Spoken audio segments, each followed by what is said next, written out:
Datos Móviles UI. Conecta con su multimedia desde este momento para informar, entretener y dejar un like a tu mañana. Conducción y producción general, José Pepe Correa. Colaboradores permanentes, Andrés Girona, Georgina Mayo, Graciela Magallanes, Fiorella Veces, Jonathan Ferreira, Alexandra Cabrera, Alejandra Girona y Sergio Turra. Locución, Mercedes Suárez.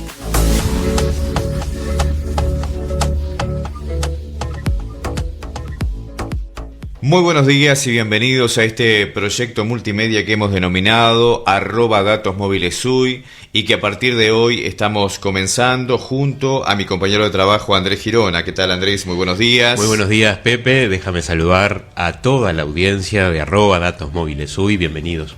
Bueno, este proyecto multimedia vamos a explicar rápidamente que tiene contenidos que van a ser emitidos a través de distintas plataformas: YouTube, podcast, Facebook, Instagram y el canal de WhatsApp web. Vamos a ir incorporando incluso otras plataformas también, pero lo importante hoy es que estamos inaugurando también este espacio en dos FMs, que son FM La Bruja 89.9 en el departamento de Cerro Largo para el noreste del país y Faro FM 98.1 en Castillo, departamento de Rocha. Lo estamos produciendo a este programa en el balneario La Coronilla, en el departamento de Rocha, por lo cual van a penetrar por el micrófono y hacia sus oídos algunos sonidos del mar, las olas, de gente que pasa con su perrito para la playa, el viento. Sí, ni que hablar. Y mucho vehículo. ¿Qué cantidad de gente que va en auto a la playa, no? Estamos recibiendo, porque bueno, ya me encuentro... Usted se para ahí enfrente del estudio y reparte folletines. Parte de la localidad. Sí. Y estamos recibiendo un montón de visitas. Exacto. No es de los balnearios más populares, evidentemente. No, pero está recibiendo sí de pasajes. Me parece que husmea. La gente entra, husmea. Y la cercanía con la frontera, ¿no? Recordemos que estamos muy cerca de la frontera con Brasil, de la zona de Chuy, que evidentemente moviliza muchísima gente. Sí. Con variados intereses. Muchos intereses. Algún día hablaremos. Como el suyo, me imagino, que cuando ha ido al Chuy varias veces. De apreciación estética, como siempre. Bueno, entrevistados esta mañana, un programa que tiene contenido periodístico, tiene contenido, ayúdeme Andrés, deportivo. Sí. Alimentación saludable, temas de actualidad, fundamental, sin duda. Eso vamos a tenerlo. Y sobre el cierre del programa, que es una de las cosas que más agrada a nuestros oyentes, o al menos la experiencia que tenemos, es las sugerencias que dan dos expertos en cultura de cine, teatro y televisión. Convocó a críticos expertos. Exacto, nosotros del arte. Somos lo que hay. Y bueno, nosotros con nuestra subjetividad característica vamos a hablar de series y de películas. Sí, vamos a hablar. Y hoy vamos a hablar como de 3, creo. Hoy vamos a despacharnos, pero sí a lograr. Creo que tengo miedo de que se nos agote todo el material hoy, pero creo que no. Sabe, Pepe, que me gustaría resaltar ahora que lo dijo, la compañía que tenemos de un equipo que forma parte de @Datos Móviles UI, un equipo de amigas, de amigos, especialistas en diferentes temas, en diferentes áreas, que nos van a estar asesorando y por supuesto con cierta rigurosidad, como corresponde, van a estar hablando de temas de importancia. De importancia. Estamos en época de vacaciones igual, por eso cero estrés. Claro. Vamos a ir presentándonos lentamente. Vamos a tener en el día de hoy la presencia de algunos de nuestros compañeros. La mayoría son compañeras. Es verdad. O sea que la cuota femenina es más importante en este equipo que la masculina. Más allá que estén escuchando estas dos voces por ahora. Van a ir apareciendo compañeras queridísimas a lo largo del programa. Y lo importante es que ustedes @Datos Móviles UI lo coloquen en cualquier plataforma y se contactan directamente con nosotros para hacer sugerencias, para ver fragmentos del programa, escuchar fragmentos del programa. También este programa va a ser con algunos contenidos audiovisuales que lo estamos generando ya, o sea que vamos a tener muchas sorpresas, pero como le decía, como dicen los yankees, step by step, como una cosa así, paso a paso, ¿no? Ay, me gusta ese tema, lo vamos a decir. Claro. Ir despacio, tranquilos, presentándonos y de forma descontraída. Hay mucho material, ¿vio? Muchísimo material para el día de hoy en materia de contenidos periodísticos. En minutos vamos a tener un contacto con la consejera del Codicen, Daisy Iglesias, para evaluar lo que ha sido este agitado año educativo 2023 y las perspectivas del 2024, que en algunos aspectos no son muy halagüeñas que digamos. Las pruebas PISA fueron bastante contundentes con Uruguay, especialmente en el tema matemático. Parece que andamos toda América sumando y restando toda América bastante mal. del Sur se revolucionó con estos resultados, ¿verdad? Bien, pero vamos a hablar de otras cosas también con la consejera, y también vamos a estar en contacto esta mañana con el director en representación de los trabajadores en el BPS, Ramón Ruiz. Entre otros temas, hay uno muy interesante que ya hemos estado adelantando en nuestras redes sociales que vamos a plantear, que es el engaño a los jóvenes trabajadores, el engaño de las AFAPs. La reforma de la LUC, la reforma de algunas leyes que se dio a través de la LUC, habilita a los jóvenes que trabajan por primera vez a partir del pasado 1 de diciembre a que ya se afilien a alguna de las AFAP. Pero no son todos los que tienen esta obligación, entre comillas, de hacerlo. Por eso la advertencia va a estar hoy en esta nota que especialmente pedimos que acompañen, porque allí van a estar esos detalles. ¿Y qué tema, verdad? Temas, que nos persigue a muchas generaciones a lo largo de estos años. Exactamente. AFAP, que va a estar en el tema de agenda de hoy. Y aquí a través de FM La Bruja y FM Faro también vamos a estar escuchando buena música en el transcurso de nuestro programa, además de las distintas columnas en el ámbito deportivo. Hoy vamos a estar hablando particularmente del fenómeno extraordinario que se ha dado, que un equipo del interior, el Cerro Largo Fútbol Club, se haya clasificado nuevamente a una Copa Internacional, y también con nuestra querida profesora Fiorella Veces, que va a ser como un introito, una introducción a su columna, donde va a hablar de la diversidad en el deporte. Esto es el deporte femenino y otro tipo de deportes que van a estar también presentes en nuestro programa. ¿Qué le parece si vamos como comenzando, como calentando los motores, ¿no? Vayamos. Para ir calentando los motores, en instantes nada más, vamos a nuestro primer contacto telefónico, nuestra primera entrevista de la mañana. Bienvenidos, esto es @datosmóvilesUY. Carpintería Don Juan, de familia Barreto. 2 generaciones trabajando codo a codo con el campo. Tubos rectos, curvos, cepos, mangueras, embarcaderos, porteras, bateas techadas, comederos para terneros. Trabajamos todo tipo de madera: curupay, cumarú, eucaliptus. Trabajamos según normas del bienestar animal. Presupuestos y proyectos sin cargo. Presentes en todo el país, más de 30 años al servicio del productor. Contacto 099 80 03 88, 099 80 3407, 4640 94 21. Carpintería Don Juan @dinet.com.uy, Villanoblía, Cerro Largo. La conversación a partir de este momento es con Daisy Iglesias, consejera del Consejo Directivo Central en representación del cuerpo docente. Daisy, antes que nada, bienvenida a nuestro programa, y también conocer de primera mano un poco una primera evaluación de lo que ha sido el cierre de este año curricular 2023 y obviamente las perspectivas para el año 2024. Bueno, en primer lugar, un gusto estar en comunicación con la gente de Cerro Largo. Es un placer, y agradecerle a usted por la llamada.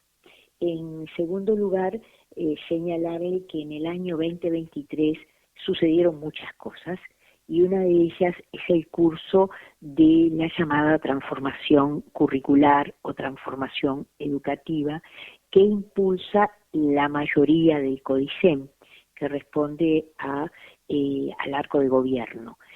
Yo no he compartido por razones académicas ese posicionamiento, puesto que los currículos organizados por competencias me han dejado dudas académicas, no estoy hablando de dudas políticas y mucho menos partidarias.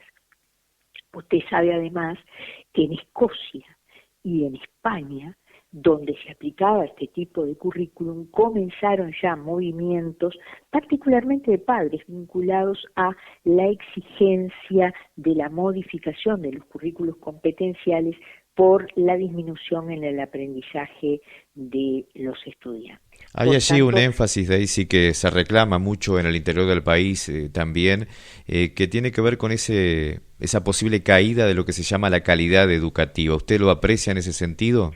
Bueno, mire, yo creo que los currículum por competencias y sobre todo que ha sido, ¿cómo expresarle a vuestra audiencia? ha sido implementado un poco en negociaciones también, que no fueron explícitas, pero que existieron, porque usted recordará que en el 22, cuando comenzó este proceso, algunos comenzamos a decir, no están las disciplinas. Usted no puede decir que va a eliminar, esto que le estoy diciendo es textual de un texto, eliminar la lógica disciplinar para sustituirla por la lógica del interés. Se habló en los términos de las asambleas técnico-docentes de improvisación, ¿esto es así? Sí, yo más que improvisación lo que vi es que es una opinión personal, por supuesto que hay otra en el otro sector, ¿verdad?, de la administración, que es la oficial, diríamos, la mayoritaria. Aclaro esto para evitar confusiones, no me arrogo el derecho a hablar por las mayorías, a eso me refiero. Hay una idea de que este currículum iba a ser esencialmente por competencias. Hablar de currículum por competencias supone que la matemática o que la geografía o que la historia como tal no figuran, y no figuran sus contenidos graduados. En matemática, para cualquiera que esté escuchando, puede entender claramente lo que supone la graduación. Bueno, mira, antes de trabajar los números negativos, vamos a trabajar los números naturales. Antes del -1 vamos a trabajar el 1. Antes de trabajar la división vamos a trabajar la suma. O sea, esa es la graduación a la que uno hace referencia dentro de la lógica de las disciplinas. En lengua, en escritura, lo mismo, ¿verdad? Antes de producir una oración, bueno, el estudiante tiene que poder entender la lógica de la formación de la palabra, la sucesión de letras. Bueno, una cuestión de disquisiciones de ese tipo. Esta lógica de las disciplinas no estaba presente. Sucede que los contenidos en los diseños curriculares por competencias, usted sustituye las disciplinas, como las que le mencioné, historia, geografía o demás, por temas de esas disciplinas. Y plantea acciones prácticas y en función de situaciones prácticas usted introduce el contenido. O sea, rompe con una enseñanza gradual y va usándola según la necesidad. La necesidad está vinculada a la resolución de alguna situación práctica. El otro enfoque también usa las situaciones prácticas. Eso es lo que no se le dijo a la ciudadanía. El enfoque disciplinar de contenidos trabaja un contenido y luego lo aplica, que es lo que conocemos la mayoría de los uruguayos, ¿verdad? Aprendes qué significa la suma y aprendes su procedimiento y luego que te pide el maestro que lo apliques. No te hace hacer solamente ejercicios repetitivos de suma. Esta discusión, que es una discusión muy del espacio educativo, cuando llegó a la población, llegó como que ahora vamos a hacer la enseñanza más atractiva, ahora vamos a tener en cuenta el interés del estudiante, vamos a trabajar por problemas. Y eso no era así. La enseñanza de problemas no se une exclusivamente con estos diseños. Cuando se empezó a plantear desde parte de algunos de nosotros, faltan las disciplinas, ahí fue que hubo un movimiento dentro incluso del sector oficial y las introdujeron. Y allí, a mi modo de ver, surgieron desacoples, ruidos o improvisaciones. A tal punto, mire usted, de su audiencia, que recibimos a los profesores de geografía. Y no estaba solo el consejero Mazzoni, que es el otro consejero electo, estaba también un integrante destacado del CODICEN por el sector oficial, que es el doctor Gavito. Y los profesores de geografía nos miraron y nos dijeron, tienen que poner geografía nacional, porque es el único programa en el mundo en el que han sacado la geografía nacional. Y obvio, eso impacta. Bueno, eso es lo que está sucediendo y por eso las asambleas técnico-docentes han señalado esta problemática. Le voy a dar otro ejemplo, fuera de la educación media o la primaria. Sí. Formación en educación, donde se forman maestros y profesores. Allí los cursos de la disciplina pedagogía, que por otra parte era en la que yo era efectiva, en la que yo dictaba, los cursos de pedagogía se redujeron a uno solo. Eran 2, se redujeron a 1 solo. El segundo curso de pedagogía tenía un tema clave, políticas educativas. Tenía un contenido clave, que eran las políticas educativas. Las políticas educativas, consideradas desde el punto de vista de la pedagogía para cualquier profesor o maestro que se está formando, supone el estudio de los lineamientos estratégicos, de las acciones tácticas, de un Estado en materia de educación. Suponen grandes líneas. A ver, se lo voy a decir, por ejemplo, la línea de equidad. Analicemos la línea de equidad en las políticas educativas. Otra línea le voy a señalar. Analicemos la diversidad en materia curricular en educación como una línea de política educativa. Analicemos la obligatoriedad como una línea de política educativa. Estas, diríamos, abordajes del tema políticas educativas, que era contenido de pedagogía, ahora políticas educativas aparece prácticamente asimilado a lo que se entendería como una disciplina, porque el currículum dice políticas educativas, no dice más pedagogía. Pero ¿sabe a quién se le asignaron? A los profesores de Derecho. Como si el tema políticas educativas fuera un tema exclusivamente jurídico de conocer el sistema educativo y sus leyes, y no es así. Entonces, estas cuestiones son las que han llevado a los profesores y a los maestros a grados de preocupación y de explicitación pública de sus posiciones, con la mayoría de las cuales yo coincido. En ese sentido, Daisy, sí, porque ha quedado en este trayecto también de cierta forma cuestionado la herramienta de la Asamblea Técnico Docente. ¿Usted cree que es una herramienta válida y, de ser válida, está siendo aplicada al menos por esta administración?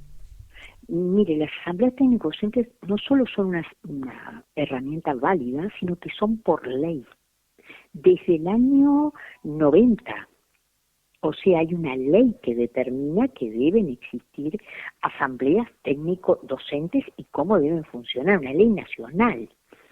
Si usted me pregunta si la participación que se ha desarrollado ha sido una participación plena, yo le diría que es lo que se cataloga, o desde mi ángulo, ¿verdad?, siempre, como una participación de baja intensidad. Yo te convoco, sí, te convoco rápidamente, te presento un producto terminado y te pido tu expedición. Y luego, como no es vinculante, porque las asambleas técnico-docentes no son vinculantes, claro, yo sostengo mi línea de acción. A eso iba, la creación por ley la tengo claro, la legitimidad, la deslegitimización, ¿se está dando? No, se ha desdibujado. Mire lo que sucede. En el año pasado, sobre junio, se presentaron los modelos de cambio curricular o educativo, ¿verdad?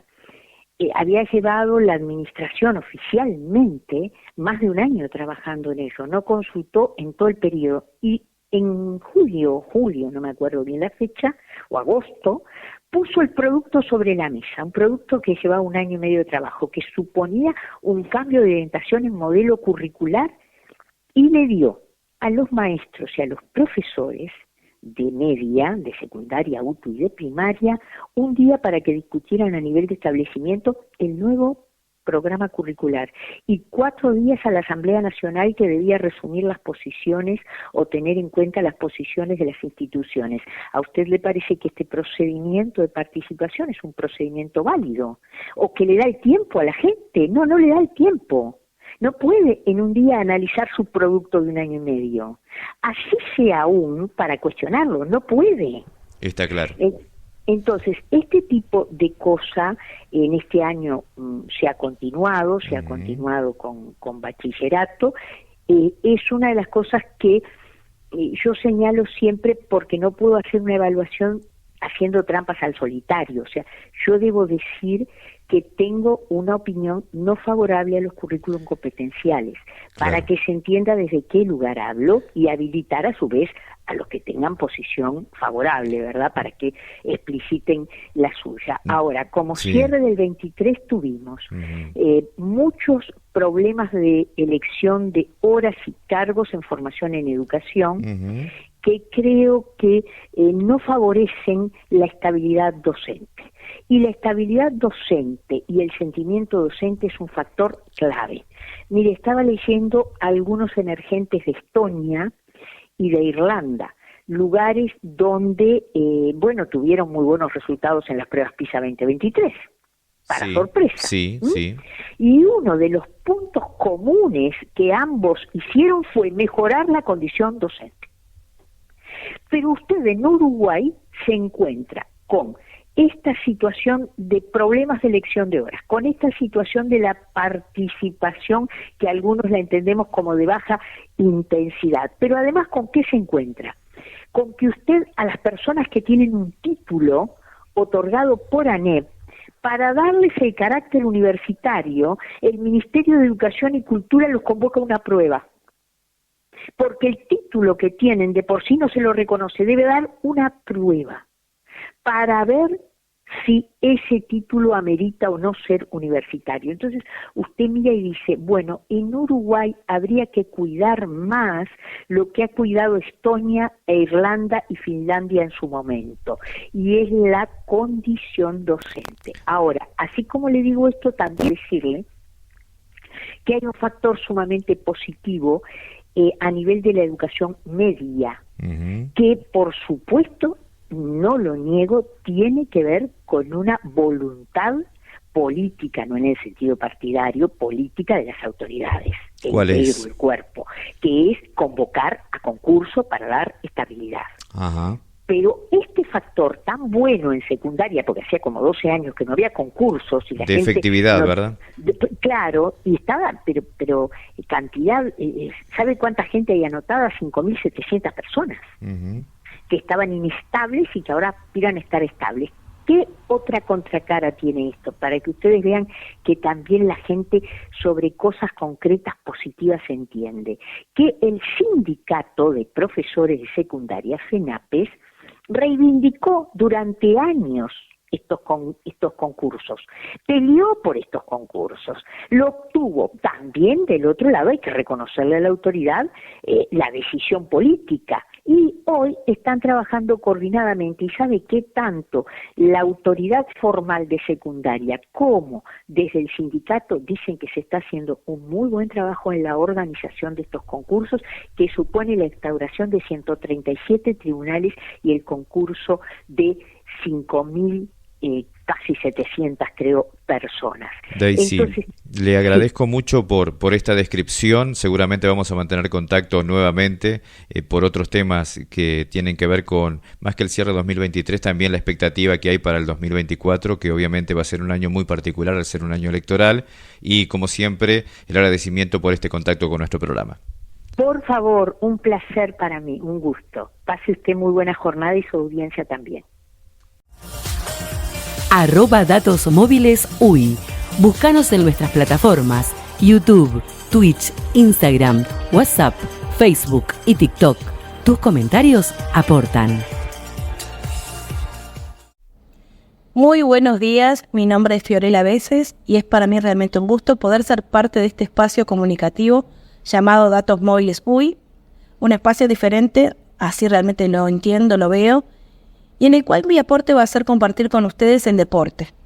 Pero ojo que como realmente entiendo que este espacio debe brindar algo distinto, no solo vamos a hablar de campeonatos y partidos de fútbol, por supuesto que estos temas van a estar presentes, así como también el análisis deportivo, pero bueno, la idea es traerles novedades sobre el otro deporte, ese que nos llega a todos lados. Empezando, por ejemplo, con el fútbol femenino, que por suerte viene en franco crecimiento, el fútbol sala, las divisiones juveniles, y también toda aquella información relevante vinculada a los mal llamados deportes menores. Vamos también a compartir eventos importantes, conferencias, charlas informativas y formativas, programas que impulsan el desarrollo deportivo de distintos colectivos, y además buscaré acercarles el trabajo de distintas instituciones que a partir del deporte promueven cambios sociales. Un ejemplo es la ONG Cátaros, que trabaja el fútbol con mujeres en situación de reclusión, no solo acompañando, sino además promoviendo acuerdos para la reinserción social y además de crear posibilidades educativas y laborales, y todo esto lo está haciendo a través de su programa Fútbol y Más. También, por supuesto, vamos a estar hablando con los y las protagonistas. Hoy, por ejemplo, decirles que Peñarol se consagró campeón del Campeonato Uruguayo de fútbol femenino parece noticia vieja porque es algo que ocurrió el fin de semana pasado, pero bueno, me pareció importante en este primer programa hablar, por ejemplo, de Valeria Colmán, reconocer su carrera, la capitana del Club Nacional de Fútbol, que en la final del domingo pasado realizó su retiro profesional como futbolista.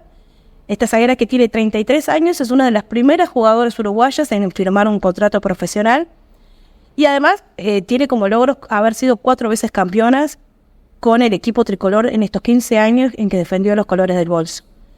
También tuvo participación en la selección sub-20, en la mayor, y es referente en el fútbol femenino. Hoy pasa a estar del otro lado, del lado de afuera de la cancha, proyectándose como futura directora técnica, puesto en que ya empezó a incursionar el año pasado con las divisiones juveniles y también en este año.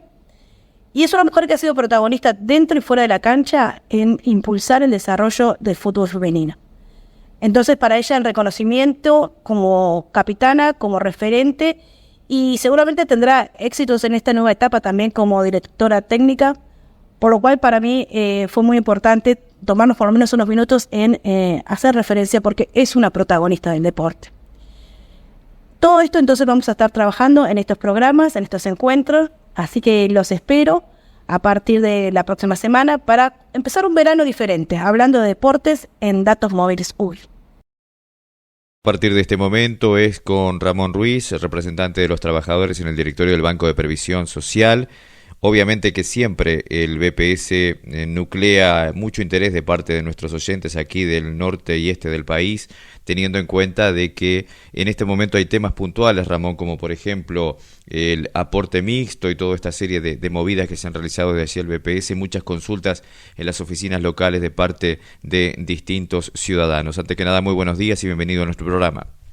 Bueno, buenos días. Es un gusto estar en comunicación con ustedes y con toda la gente ahí de Cerro Largo, de Rocha, que nos está escuchando en este momento, porque la radio llega a toda esa zona a través de las diferentes maneras de comunicarnos. Esta es una muy importante, que la representación de los trabajadores le da un lugar, digamos, porque a veces organizamos una reunión y nosotros nos parece muy importante el contacto de cara a cara con la gente, pero nos parece muy importante también la comunicación por otros medios, por ejemplo la radio o otros medios de prensa donde le llegamos a muchísima gente con la información sobre seguridad social. Claro. Hay mucha desinformación, hay mucho desconocimiento, debe ser el déficit más grande que tiene el BPS y la seguridad social, la información. Exacto. Y ustedes pueden ayudarnos mucho a tratar de que la gente conozca sus derechos. El tema ese de la desinformación que tú mencionás, Ramón, porque tiene que ver no solo con el BPS, tiene que ver con muchos organismos del Estado y su contacto con el interior del país, ¿no? Hay como un país visto al revés, centralizado muchísimo en Montevideo, y aquí en el interior obviamente hay muchas veces reclamos totalmente justos de los ciudadanos de que en las oficinas no se dan aquellas respuestas, muchas veces porque los propios funcionarios desconocen también esa bajada de línea necesaria de parte del directorio. Un tema que ocurrió, por ejemplo, con esto del aporte mixto, quienes estaban contemplados, quienes no, quienes pueden quedar con el aporte vía BPS o quienes ya directamente están asociados a AFAP y BPS. ¿Cómo has seguido todo este asunto? Y bueno, nosotros vemos con preocupación que si bien las autoridades están haciendo propaganda para defender esta ley como uno de sus principales logros en esta administración, no están informando sobre el contenido de la ley. Una cosa es defender la ley con algunos conceptos y otra cosa es informar sobre el contenido de la ley y cómo impacta cada una de sus medidas en la nueva, situación que tenemos con trabajadores y jubilados, ¿no? Acá tenemos, hoy, por ejemplo, y a partir del 1 de diciembre, para decir la fecha en la que comenzó, todos los trabajadores que ingresen por primera vez al mercado de trabajo, es decir, que por primera vez aporten a un instituto de seguridad social, van a estar obligados a estar afiliados a una FAP.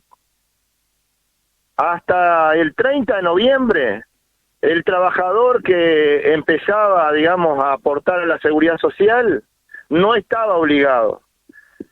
ese trabajador para estar obligado tenía que ganar más de 78.770 pesos. Y alguien cuando empieza a trabajar, no lo común, lo más común es que no gane eso. Claro.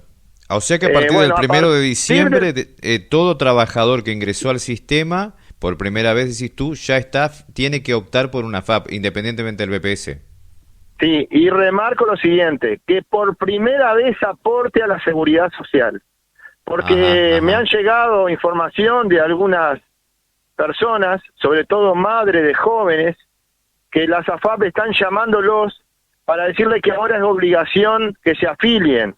Y en realidad esos jóvenes a los que están llamando no comenzaron a aportar a partir del 1 de diciembre, sino que ya estaban aportando y todavía no se habían afiliado a una AFAP porque no tenían obligación.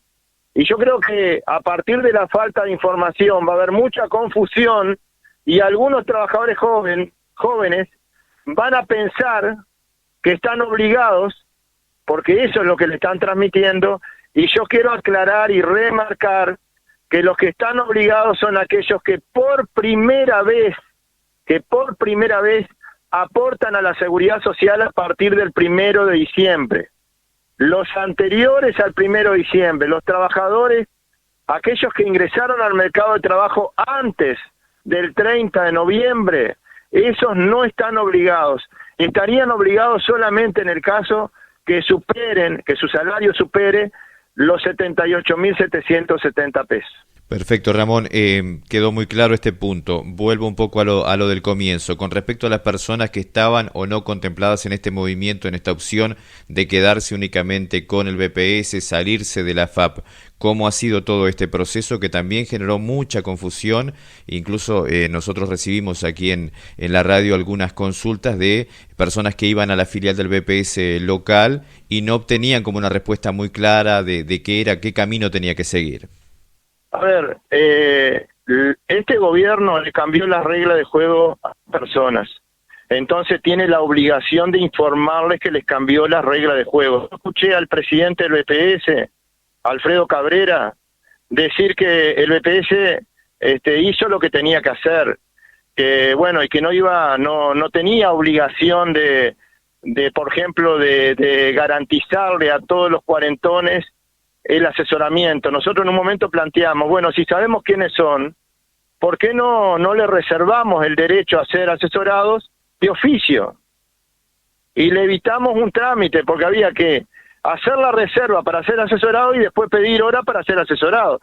Entonces, ¿por qué el BPS no hacía de oficio esa reserva? Y él dice que no tenía obligación. Yo creo que estas autoridades que están hoy tenía la autorización de garantizar eso porque le cambiaron la regla de juego a las personas. Si no le hubiesen cambiado la regla de juego, quizás no tenían la obligación. Pero además, lamentamos mucho que el Parlamento no haya extendido el plazo, porque hubiésemos tenido más tiempo para informar, y si teníamos más tiempo para informar, quizás hubiésemos logrado que más gente hiciera la reserva del derecho. Nosotros lamentamos mucho que más de 200.000 trabajadores no hicieran la reserva del derecho para ser asesorados, porque con ese acto no se estaba resolviendo si estabas a favor o en contra de la AFAP. Lo que se estaba resolviendo era que la persona fuera asesorada por el BPS y después libremente podía decidir qué era lo que quería, si quería seguir realizando sus aportes mitad a FAB o mitad al BPS, o quería realizar sus aportes solamente al Banco de Previsión Social. Eso era lo que se lograba con el asesoramiento. Lamentablemente, más de 200.000 personas no van a tener la posibilidad de recibir el asesoramiento y libremente decidir lo que más le conviene. Por lo tanto, en este tema también hay un común denominador. Faltó información.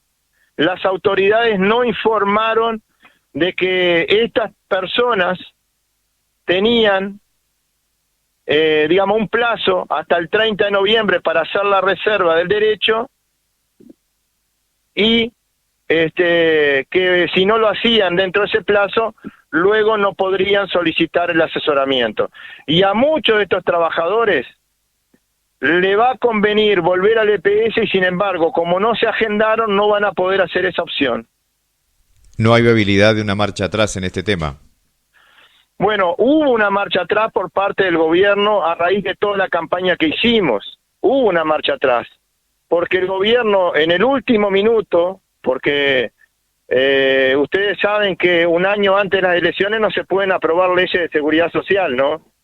Bueno, en el último minuto, antes de que comenzara esa veda, a partir del año electoral, se aprobó una ley donde a los trabajadores cuarentones que reúnan causal jubilatoria antes del 2043, se le va a mantener la regla de juego anterior. Entonces, el gobierno dio marcha atrás, pero no resolvió todo el problema. Yo te diría que resolvió la mitad del problema. ¿Por qué? Porque va a haber cuarentones, digamos, sobre todo aquellos que son menores de 45 años, entre 40 y 45 aproximadamente, sí. A eso se le va a sacar la bonificación. Ajá. Y a los mayores de 45 se le va a mantener. Pero va a depender que ese mayor de 45, antes del 2043, tenga 30 años de trabajo. Porque si no reúne 30 años de trabajo, va a quedar en la situación más desfavorable, o sea, le vamos a pagar la jubilación sin esa bonificación. Y esto va a producir una desigualdad muy importante entre las personas que reúnen causal jubilatoria antes del 2043 y las personas que se jubilen después de 1943 sin la bonificación. @Datos Móviles UI. Estamos a un clic de tus emociones.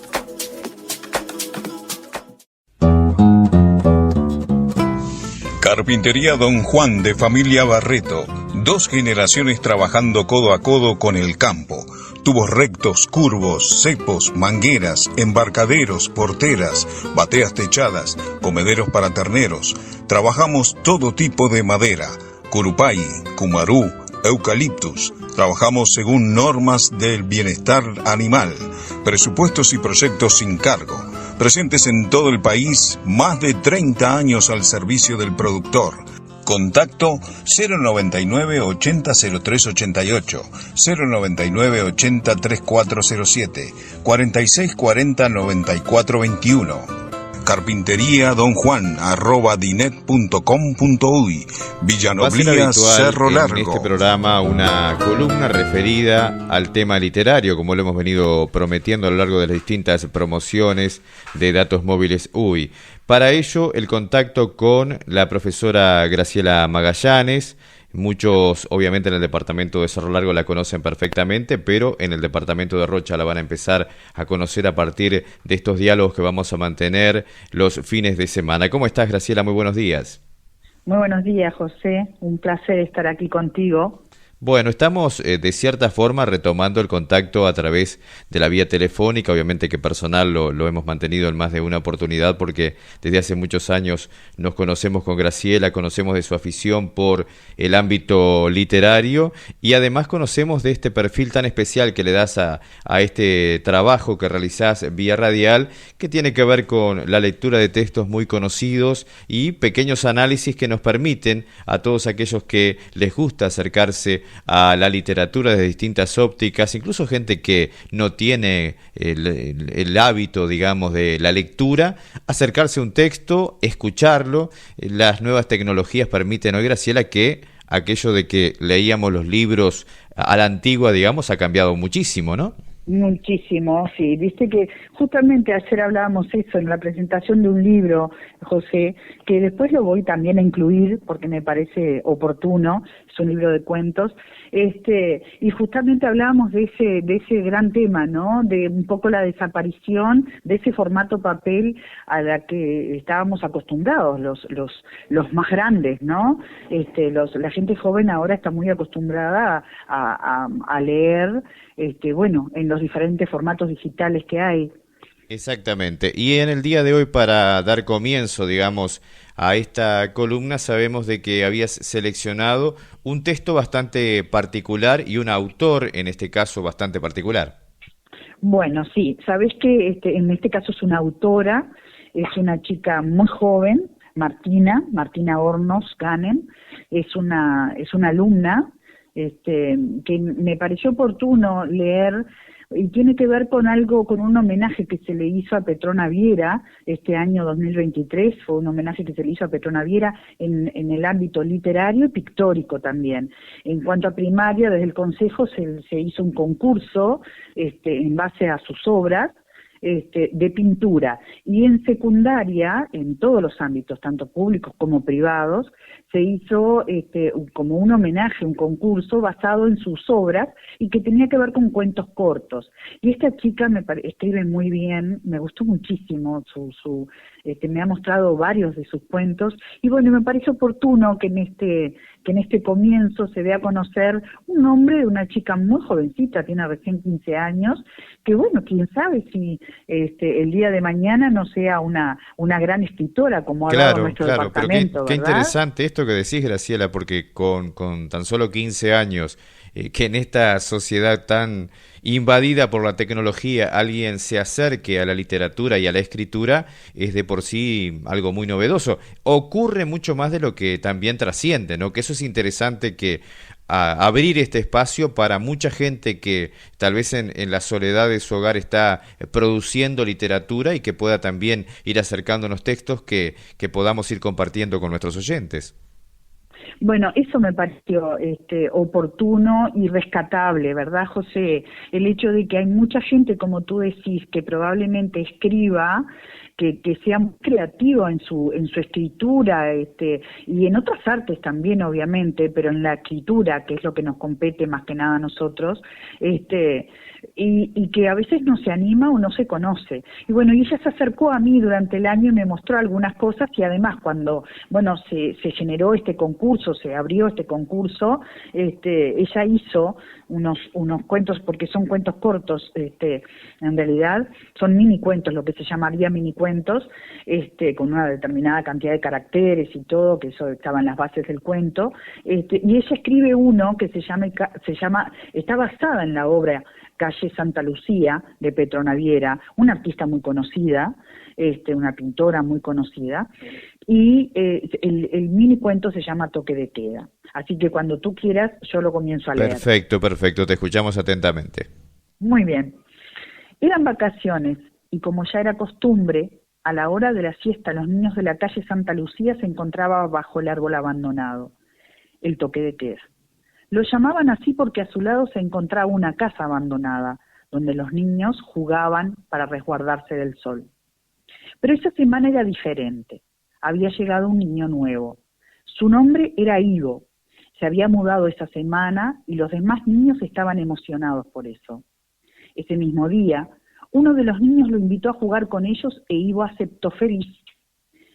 Llegó la hora de la siesta y, como siempre, los niños se separaron. Las niñas bailaban y los varones se preparaban para jugar al fútbol. Pero Ivo no se alegró mucho. ¿No te gusta el fútbol?, preguntó un chico que vio la expresión de Ivo. Él negó. ¿Y qué te gusta?, dijo otro. Bailar, dijo sin más. Bailar es de niñas, se metió otro niño. ¿Por qué? Porque sí, y punto.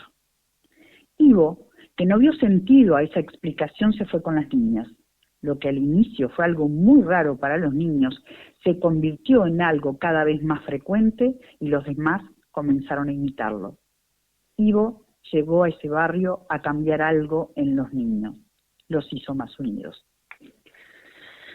Bueno, es muy breve, ¿no? Claro, dice mucho. Pero muy profundo, ¿no? Muy profundo. A mí realmente me extrañó, bueno, no sé si me extrañó porque es una chica muy madura, pero una chica de 15 años, lo escribió con menos de 15, lo escribió con 14, no había cumplido, hace muy poquito que cumplió los 15 años, que escribiera con esta profundidad, ¿no? Dándose cuenta de lo que significa que todos tenemos el derecho a todo, exacto, de que podemos jugar a lo que queramos y que no por eso tenemos que ser catalogados ¿no? De una manera diferente o de una manera particular. Entonces, realmente me impactó, José. Por eso claro. Hay dos conceptos como de diversidad e inclusión que están muy presentes a lo largo del texto, más allá de la brevedad, ¿no? Totalmente, pero es muy breve, viste que es muy cortito, ¿no? Es un mini cuento, porque justamente fue presentado en ese concurso, en ese llamado de mini cuentos en base a las obras de Petrona Viera. Y ella acá logró absolutamente todo, ¿no? Reflejar la pintura, la calle Santa Lucía, el árbol que está presente en esa pintura también, y además la inclusión, la diversidad, temas que son realmente tan importantes en este momento, ¿verdad? Exacto. Y que parte de un adolescente, ¿no? El grupo de pares también pensaba en eso, ¿no? Ese concepto de grupo de pares, el sentido que tiene a veces la división un tanto arbitraria que se genera, que tiene que ver también con los vínculos sociales de niños, niñas, y acá ese cordón que se rompe por la vía de los hechos, ¿no? Y ese niño que une, ¿no? Ese personaje que tan conciso, tan concreto, tan callado, tan humilde, pero que une al resto, ¿no? Y que después ya, a partir de ahí ya no va a haber niños y niñas por un lado y por el otro jugando al fútbol y bailando. Va a haber un conjunto de niños haciendo lo que realmente quieren hacer, que es divertirse, ¿no? Graciela, repetime por favor el nombre del cuento y la autora. Te repito, como no, Toque de Queda se llama. Y la autora es Martina Hornos Ganem. Toque de Queda de Martina Hornos va a quedar en estos días ya en nuestra página allí de YouTube, en nuestro canal de YouTube, con tu lectura, tu voz, para todos aquellos que quieran acercarse a escuchar nuevamente este cuento y bueno, y a disfrutarlo, puedan hacerlo. Esto también es lo que nos permite este espacio multimedia, ¿no? Más allá de este contacto en vivo con nuestros oyentes vía radial, también tener otras posibilidades de que en cualquier momento puedan acceder a este tipo de textos que tú semanalmente nos vas a estar alcanzando. Graciela, como siempre, ha sido un placer este encuentro y en 7 días nuevamente estamos en contacto contigo. Encantada de estar aquí contigo en este programa, José, y bueno, dentro de 7 días nos vemos. @datosmóvilesUY. Estamos a un clic de tus emociones.